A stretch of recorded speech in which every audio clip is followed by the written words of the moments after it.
मेरे पास ये भुंगरे है, मेरे पास ये फ्रेंच फ्राइज है और मेरे पास दो दो लॉलीपॉप है।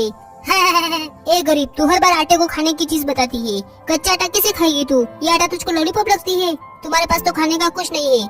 अब मेरे पास खड़ी मत रहो, चल जाओ यहाँ से। गरीब बुढ़िया, हर बार वो घमंडी लड़की मुझे गरीब कहकर मेरी बेइज्जती करती है, पर मैं आज उसे कुछ ऐसा बनाकर बताऊंगी जिसे देखकर उसकी बोलती बंद हो जाएगी। इन दोनों लॉलीपॉप पर लाल मिर्च डाल देती हूँ, फिर इसमें तिल डाल देती हूँ, अब इसमें तेल डाल देती हूँ। वो घमंडी लड़की अमीर है तो बहुत इतरा रही थी, वो भुंगरे बाजार से खरीद कर लाई थी, पर मैं घर पर ही ऐसी स्वादिष्ट मसाला लॉलीपॉप बनाऊंगी जिसे देखकर हो कि आप भी चौंक जाओगे। पर दोस्तों, मैं इतनी मेहनत करती हूँ फिर भी कोई भी मेरी वीडियो को लाइक और चैनल को सब्सक्राइब नहीं करता। देखते हैं आज कितने अच्छे लोग मेरी वीडियो को लाइक करके चैनल को सब्सक्राइब करते हैं। तो मैंने दो दो मसाला लॉलीपॉप बनाई है, आपको कैसी लगी कमेंट करके जरूर बताएं।